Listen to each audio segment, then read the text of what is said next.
Je vois pas pourquoi, sur l'effectif marseillais, je pense qu'ils n'ont rien à envier. Ah oui. Non, Quand même, il y a des champions du monde, il y a des non, internationaux. des champions du Samy. Non, mais on va parler des champions du monde ils sont récemment champions du monde. Oui, Ah, mais non, mais l'année dernière, il n'y était pas. Il y a des internationaux quand même, beaucoup de Arrête, sélections. Samy, c'est incomparable. Non, moi je C'est pense. incomparable. Pourquoi Attends, je te donne mon avis. Gustavo, Attends, laisse-moi Adil finir. Rami, c'est incomparable. Donc pour toi, Adil Rami, c'est plus fort que Subotic, spécialement. C'est pas. Voilà, on va pas les comparer spécialement, mais moi je te donne mon avis au niveau de l'effectif. L'effectif, ça veut dire l'effectif, il est plus fourni à Marseille qu'à Saint-Etienne.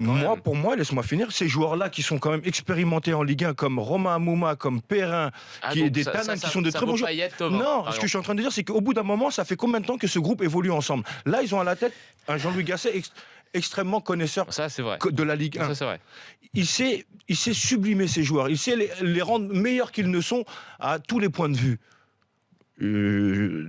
Partout où il est passé, il a réussi. Mais ça, t'as raison. Après, c'est pour ça que je te dis, ce groupe peut prendre conscience qu'ils ont des qualités, qu'ils ont suffisamment d'expérience maintenant, en 2018, pour aller peut-être titiller ces cadors de Ligue 1. Sur ça, je te rejoins. C'est juste en comparaison avec Marseille, je trouve que c'était un. Non, mais quand je te parle de Marseille, bien sûr que Marseille a un plus bel effectif.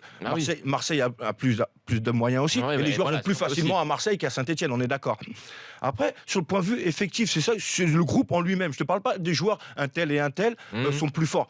Non, je te parlais juste au niveau effectif. Ils ont de très bons joueurs aussi.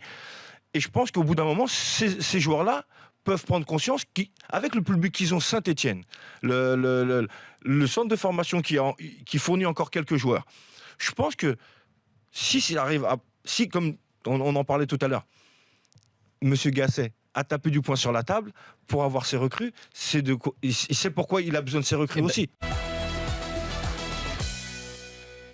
Donc je pense quand même que la Ligue 1 a cet effet de miroir grossissant, et je pense que des joueurs comme Mamadou Sakho, Kurt Zouma, même Morgan Schneiderlin, c'est des joueurs qui auraient tout intérêt à revenir en France. Pareil pour Moussa Dembélé ou pour Sébastien Haller, c'est bien Francfort ou le Celtic, mais je pense que jouer dans un bon club de Ligue 1, ça leur apporterait une exposition beaucoup plus importante et qui pourrait avoir augmenté leur chance d'intégrer l'équipe de France. J'exhorte aussi les dirigeants des clubs de Ligue 1 qui doivent surfer sur cette victoire des Bleus pour dire, écoutez, vous voyez, il y a une belle histoire qui s'est écrit en équipe de France. Regardez ce qui s'est passé par exemple avec Mathieu Debuchy. Revenez chez nous.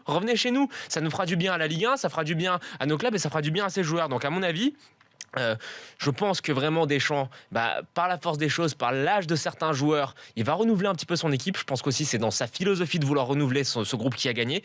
Peut-être plus les remplaçants, mais il y aura quand même des places à prendre. Et j'exhorte vraiment à la fois donc les dirigeants de nos clubs et à la fois les joueurs à revenir en Ligue 1. Il faut surfer sur cette vague victorieuse en Coupe du Monde. Et je pense que ces joueurs-là qui peuvent prétendre à l'équipe de France de revenir en Ligue 1, ça serait une dynamique qui ne serait pas gagnant-gagnant, mais qui serait triplement gagnante. Gagnante pour les joueurs, qui donc se créerait la possibilité de revenir, de connaître l'équipe de France, gagnante pour les clubs, qui se renforceraient de très bons joueurs, et gagnante pour le niveau global de notre championnat. Et si je vois l'externalité positive de la victoire de l'équipe de France en Coupe du Monde, je pense que ça peut en être une très belle.